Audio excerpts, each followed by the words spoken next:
দেখুন এই কালারকে জলে এক ফোঁটা দিতেই জল কতটা কালারিং হয়ে যায়। আর এই পিগমেন্ট থেকেই ক্যান্সার হয়। এটা হলো রোডামাইন বি, এক ধরনের বিষাক্ত পদার্থ যেটা কটন ক্যান্ডিতে পাওয়া যায়। ইদানিং তামিলনাড়ু এবং পন্ডিচেরিতে কটন ক্যান্ডিকে ব্যান করা হয়েছে। এর কারণ হলো কটন ক্যান্ডিতে এই বিষাক্ত পদার্থ রোডামাইন বি এর উপস্থিতি। কারণ এই বিষাক্ত পদার্থ ক্যান্সারের জন্য অনেকটাই দায়ী। কিন্তু প্রশ্ন হলো, এই রোডামাইন বি কি শুধু কটন ক্যান্ডিতেই পাওয়া যায়? এর উত্তর হলো না। রোডামাইন বি শুধুমাত্র কটন ক্যান্ডিতে নয়, এছাড়াও মিষ্টি আলুতেও পাওয়া যায়, কখনো কখনো রাগিতেও পাওয়া যায়, যাতে এই জিনিসগুলো দেখতে অনেকটা লাল রঙের হতে পারে। কিছু স্টাডির রিপোর্টে পাওয়া গেছে এই রোডামাইন বি মানুষের শরীরের জন্য অত্যন্ত ক্ষতিকর। এই কারণে এফএসএসএআই বিভিন্ন খাদ্য পদার্থে রোডামাইন বি এর ব্যবহারকে ব্যান করেছে। যে কোনো কোম্পানি বা মানুষ যদি রোডামাইন বি এর ব্যবহারের সময় ধরা পড়ে, তবে তাকে ফুড সেফটি অ্যাক্ট 2006 অনুসারে তাকে গ্রেপ্তার করা হতে পারে। রোডামাইন বি হলো এক ধরনের কেমিক্যাল ডাই, যেটা কাপড় অথবা কাগজ বা যে কোনো কিছু গাঢ় লাল রং দেওয়ার জন্য ব্যবহার করা হয়। এই ডাইয়ের মাধ্যমে লাল এবং গোলাপি রং করা হয়। অত্যন্ত কম মাত্রার রোডামাইন বিও যদি জলের সাথে মেশানো হয়, তাহলে আপনি দেখতে পাবেন যে এক ফোঁটা এই ডাই থেকে কতটা বেশি রং এসে গেল। প্রকৃতপক্ষে এই ছোট্ট এক ফোঁটা কেমিক্যালই মানুষকে ক্ষতি করার জন্য যথেষ্ট। এই এতটুকু কেমিক্যালই কয়েক কিলো চিনির সাথে মিশিয়ে একটা সুন্দর রং দেওয়া যেতে পারে। আর যার জন্য যারা কটন ক্যান্ডি বানায়, তাদের জন্য এই কেমিক্যাল ডাই খুবই সস্তায় পেতে পারে। আর সেই কারণের জন্যই তারা এই ডাইকে ইউজ করে কটন ক্যান্ডি বানানোর জন্য। কিন্তু আপনি যদি এই কেমিক্যাল ডাই কন্টিনিউ খেতে চান, তাহলে এর থেকে ক্যান্সার হওয়ার সম্ভাবনা খুব বেশি থাকে। এফএসএসএআই এর তরফ থেকে খাবারে লাল রং আনার জন্য শুধুমাত্র অ্যালুরা রেডকে ব্যবহার করার জন্য মঞ্জুরি দিয়েছেন। কটন ক্যান্ডি ছাড়াও এই রোডামাইন বি অনেক ধরনের খাবারে ব্যবহার করা হয়।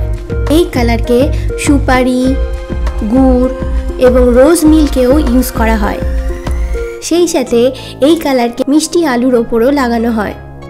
আবার গোলাপি রঙের যে মূলো পাওয়া যায়, তাতে রং আনার জন্য এই কালারকে ব্যবহার করা হয়। কিছুদিন আগে একে গুড়েতেও পাওয়া গেছে। এফএসএসএআই সেই জন্য আরও বেশ কিছু তদন্ত করছে আর কি খাবারে এই রোডামাইন বিকে ইউজ করা হয় সেটা জানার জন্য। আর এই রোডামাইন বি থেকে ক্যান্সার হওয়ার ঘটনা সারা দুনিয়ায় বিভিন্ন স্টাডিতে পাওয়া গেছে। এই রোডামাইন বি মানব মস্তিষ্কে সেরিব্রালকে অ্যাটাক করে। মানব শরীরে সেরিব্রাল মানুষের মুভমেন্ট এবং তাপমাত্রাকে নিয়ন্ত্রণ করে। কিছু স্টাডি রোডামাইন বিকে জিনোটক্সিক কেমিক্যাল হিসেবে পেয়েছে, যা ক্যান্সারের সম্ভাবনাকে অনেকাংশে বাড়িয়ে দেয়। রোডামাইন বি ছাড়াও আরও অনেক কেমিক্যালকে খাবার, ফল, মূল এবং সবজিতে রং আনার জন্য ব্যবহার করা হয়ে থাকে।